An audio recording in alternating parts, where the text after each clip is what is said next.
aproximación clínica al caso. Ahora ya nos vamos a meter de lleno con la aproximación clínica. Ahora ya vais a entender un poco lo que Denise estaba explicando. Dale, Denise. Mírenme, en la aproximación clínica a mí me gustaría hacer, cada vez que hemos hablado de un caso, yo he hecho, me he basado en el DCM-5, ¿verdad? Que es el manual por excelencia de diagnóstico. Pero aquí yo quiero hacer una cosa. Quiero hacer una cosa porque creo que es importante. O sea, no porque no vayamos a tratar de hacernos una idea de qué posible trastorno tiene Daniel, sino también porque cuando yo hice el hincapié de que los crímenes pasionales son más comunes de lo que nosotros nos imaginamos, quería llegar a eso, que muchos de estos crímenes no tienen una comorbilidad con un padecimiento mental. O sea, dicho de otra forma, no porque alguien tenga un trastorno no pueda ser un asesino pasional.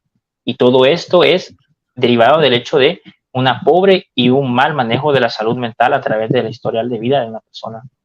Y de hecho, cuando ustedes estudian los perfiles de los criminales, especialmente los abusadores de pareja, los asesinos pasionales, etcétera, etcétera, todo lo que tenga que ver con un componente de malicia a la hora de la vinculación social, nos damos cuenta de que hay una cosa que es una incapacidad de poder tener autocontrol de sus emociones, de su madurez psicoemocional no está en el punto donde tendría que estar.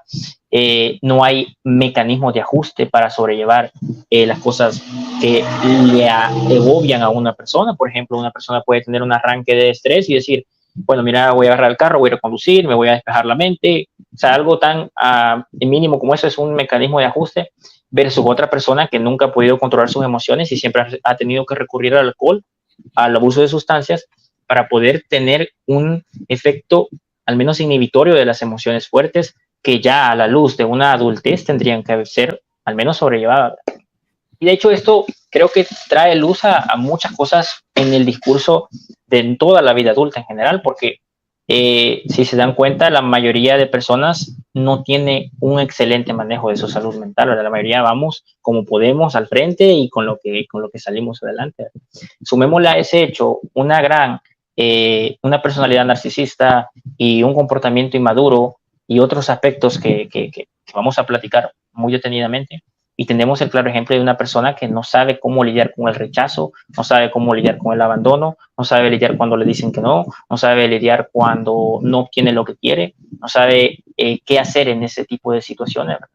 Y me da cierta tristeza que se esté haciendo un hincapié en lo que la víctima hizo previo a lo que le pasó, como que si eso, de alguna manera, ellos no lo están diciendo así, ¿verdad? Pero como que si de alguna manera eso justificara alguna cosa, ese es completamente absurdo. Nadie tiene que llegar al punto de asesinar a otra persona para poder a lidiar con cualquier problema. Entonces, yo creo que ahí eso demuestra, o sea, porque nosotros lo vemos así, demuestra el grado al menos de estabilidad y de ajuste que tenemos en la sociedad. Pero una persona que no tiene un grado de ajuste, que no tiene una estrategia de mecanismo de defensa, no tiene una estrategia de poder lidiar con los problemas, es bien difícil que pueda lidiar con el rechazo de su pareja, de X persona, lo que le lleva potencialmente a estas emociones violentas y a recurrir a un crimen pasional. Pero bueno, lo menciono porque antes de llegar a un trastorno, como lo hemos discutido, muchas veces empezamos con rasgos del trastorno, ¿verdad? De hecho, empezamos muchísimo antes. Primero empezamos con malas estrategias para lidiar con la parte emocional. Sería quizás el punto cero, ¿verdad? Donde empiezan los problemas.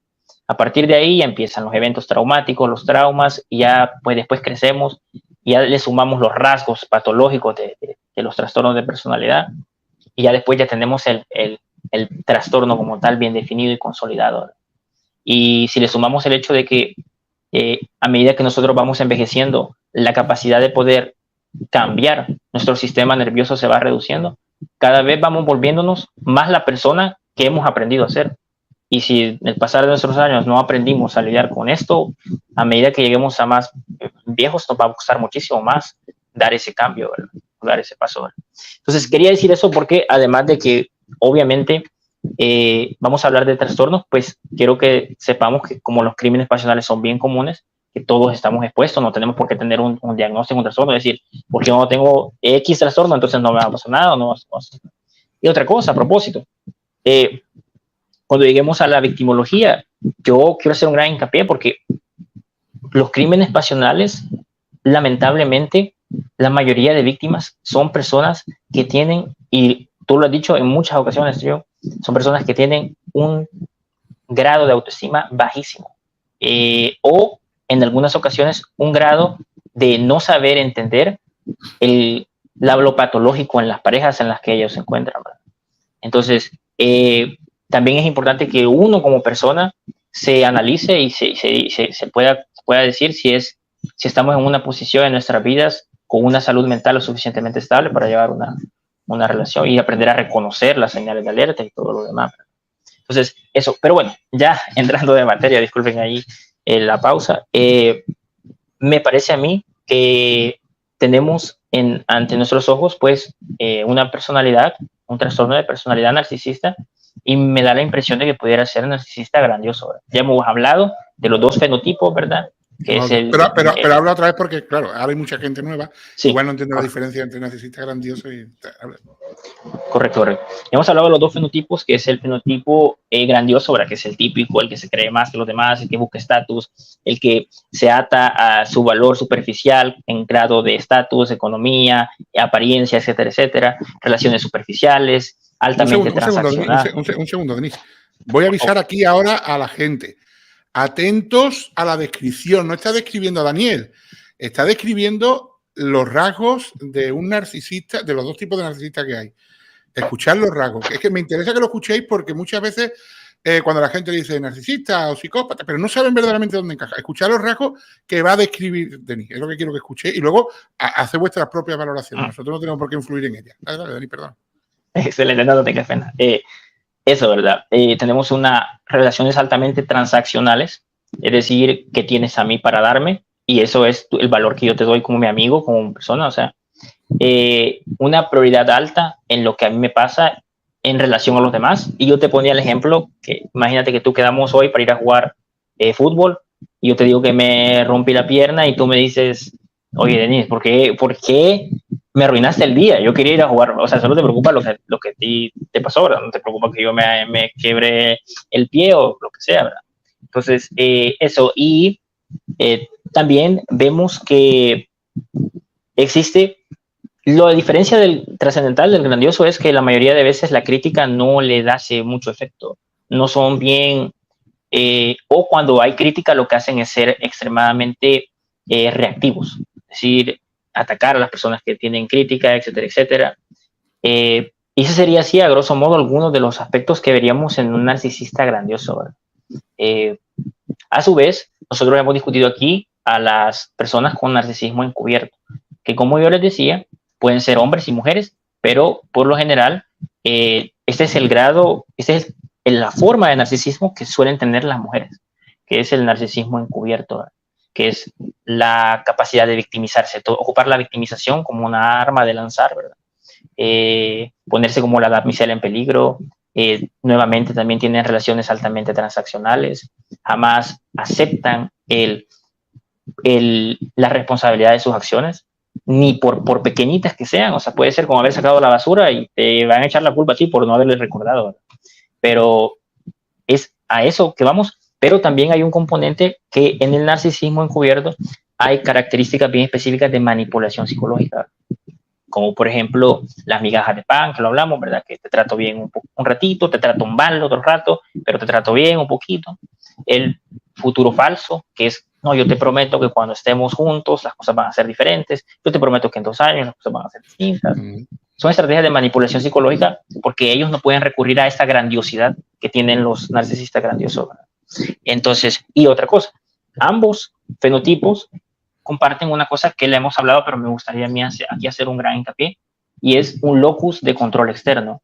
Cuando yo me refiero a un locus de control externo, lo que eso significa es la incapacidad de poder hacerme a mí responsable de lo que me pasa, ¿sí? Y un locus de control externo puede ser expresado de muchas maneras. Una persona puede creer que todo lo que le pasa es una maldición del destino o de Dios o lo que sea, ¿verdad? Y también podemos decir que tiene un locus de control externo bajo, pero también lo puede ser una persona que asesinó múltiples víctimas o violó a muchas personas y llegar a la conclusión, no, es que miren cómo andaban vestidas, o miren, ellas me estaban tentando. O sea, eso es, yo soy la verdadera víctima. Y creo que una cosa también interesante del narcisista grandioso es que ellos son capaces de convencerse a sí mismos de que ellos son las víctimas en todo lo que está pasando. O sea, ¿cómo poder ya ejemplificarles esto? Sería como que si, no sé, yo hubiera sido yo hubiera asaltado a alguien. La hora de comer. No, lo que pasa es que por aquí están pasando un poquito de como que estoy enfrente de la calle, por eso es que me imagino. escuchas. Pero bueno, volviendo, y les disculpo ahí por la hora de comer, ¿verdad? No, les decía que ellos van a convencerse de que ellos son las víctimas. ¿Y cómo? Se lo voy a explicar de esa manera. ¿Se recuerdan ustedes una película que era de Jennifer López donde ella mata a su abusador? No sé si ustedes la han visto, que ella entrena y cuando realmente no lo mata, creo que él se cae, ¿verdad? Pero bueno, la cuestión es que ella se defiende y al final pues el abusador, y uno se siente bien, ¿verdad? Por el efecto Goliat de que ver a la víctima empoderarse y salir adelante. Pues así como ustedes se sienten o como se debió haber sentido Jennifer López en esa película donde ella es la víctima que se defiende, así se sienten los narcisistas que matan a sus parejas. O sea, como que ellos se defendieron, ellos solo estaban peleando por lo suyo. O sea, ellos son los verdaderos héroes incomprendidos de esta historia mal contada, ¿verdad? Y les aseguro que lamentablemente y tristemente, aquí quiero decir una cosa que nunca he dicho acá, pero tristemente en muy pocos narcisistas mejoran incluso con terapia, porque, y sabe, a mí me da risa porque en alguna ocasión un paciente me ha preguntado, yo quiero saber si yo soy narcisista. Y yo muchas veces les he dicho que esa pregunta misma es un criterio de exclusión. Bueno, o sea, no es un completo criterio de exclusión, ¿verdad? Pero da una pista de que no son narcisistas, porque una persona narcisista nunca se cuestionaría si lo es, si está haciendo daño o si está haciendo algo parecido, ni mucho menos buscaría atención terapéutica. La mayoría de narcisistas buscan ayuda porque o bien han sido condenados a terapia o bien ha pasado algo en su vida que los ha llevado a eso, pero nunca han sido ellos, se van a hacer ellos completamente responsables. Y bueno, esa sería mi aproximación. No, perdón, se me olvidaba el gran punto de diferencia, porque lo hemos dicho, que una persona tenga un trastorno no lo hace a uno cometer un delito. Lo que lo lleva a uno a cometer un delito es el trastorno antisocial de la personalidad. Y lo que la gente no comprende es, o comúnmente llamado psicopatía, pero lo que la gente no comprende es que hay muchos psicópatas, ¿verdad? Allá afuera es más común de lo que nos imaginamos. Hay personas altamente ajustadas en la sociedad que tienen este diagnóstico y que no tienen responsabilidad por los otros, son altamente transaccionales, no tienen emociones, no tienen arrepentimiento, y muchos de ellos son grandes empresarios, políticos, lo hemos dicho en otros programas. Correcto. Entonces, lo que la gente no entiende es que ven a este chico y dicen, hey, es un chico normal, ajustado, pero ustedes no saben el historial de vida de él, no sabemos qué acciones él ha llevado en toda su vida que podrían habernos dado pista de que era una persona altamente inestable, sin emociones, sin remordimientos. A la luz de las cosas que están pasando, no pensaría otra cosa que decir que esta persona no conoce la palabra de arrepentimiento o pena, o al menos ni siquiera en el hecho de que él va a pasar en la cárcel, ¿verdad? Entonces, sí quiero decirles que para que una persona cometa un acto delictivo, tiene que haber un trastorno antisocial de la personalidad, sumado a trastorno narcisista, que en algún caso particular se podría como que prestar a que juntos den esta combinación, esta receta y eso salga, ¿verdad? Entonces, también quiero aclarar una cosa. Cuando nosotros decimos trastorno antisocial de la personalidad, así está en el manual del DSM.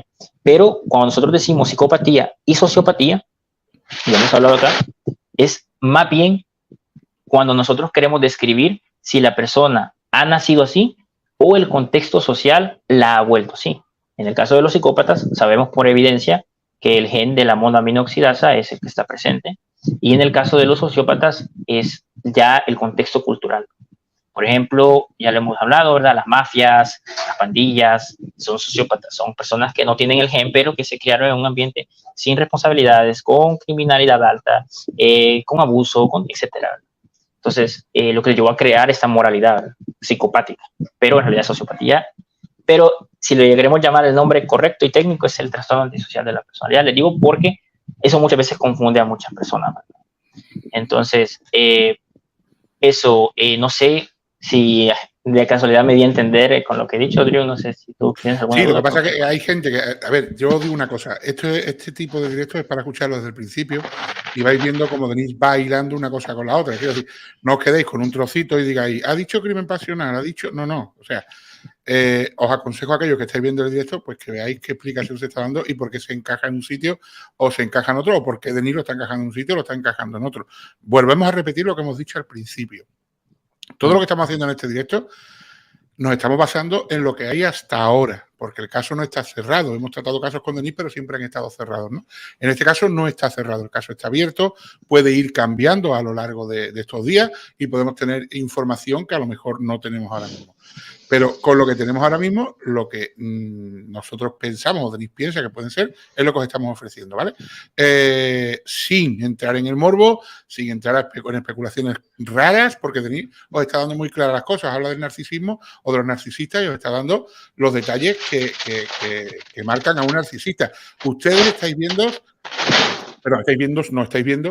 las declaraciones de este chico, estáis viendo la postura de este chico, la forma de expresarse, la forma de hablar, lo que va saliendo de los amigos, lo que no va saliendo. Sois vosotros los que tenéis que ver si lo que la explicación que os está dando Denis hoy os encaja dentro de eso. O sea, es así de fácil, ¿vale? Nosotros no queremos crear morbo ni crear absolutamente nada. Simplemente tenemos a Denis, que es un profesional del tema, y yo creo que está dando unas pautas súper interesantes para todo aquel que quiera tener una aproximación clínica a un caso que está ahora en ciernes. Os tengo que decir que para nosotros, que estamos hartos de ver casos, no es nada excepcional. O sea, es que la gente dice, es que es muy raro por esto, tal, no sé qué. A ver, que no es tan raro, que estos casos ocurren y ocurren muchísimos todos los días, o sea que no es algo extraño, ¿no?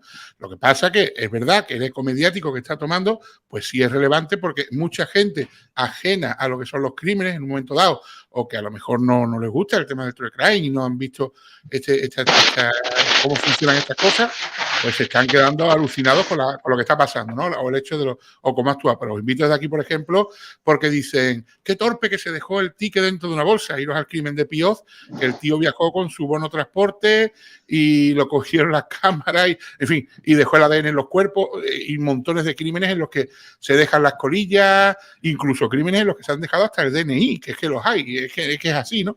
Por eso digo que no es tan extraño muchas cosas de las que suceden. Os digo de verdad que cuando ves muchos crímenes te das cuenta que lo que a lo mejor os puede parecer más extraño no es tan extraño. Y vuelvo a repetir que todo lo que estamos hablando, en referencia al crimen, no en referencia al perfil psicológico que está haciendo Denis, es de la boca de Daniel, porque no tenemos todavía datos oficiales de la investigación, ni la autopsia, ni la reconstrucción de los hechos oficiales, y no tenemos nada.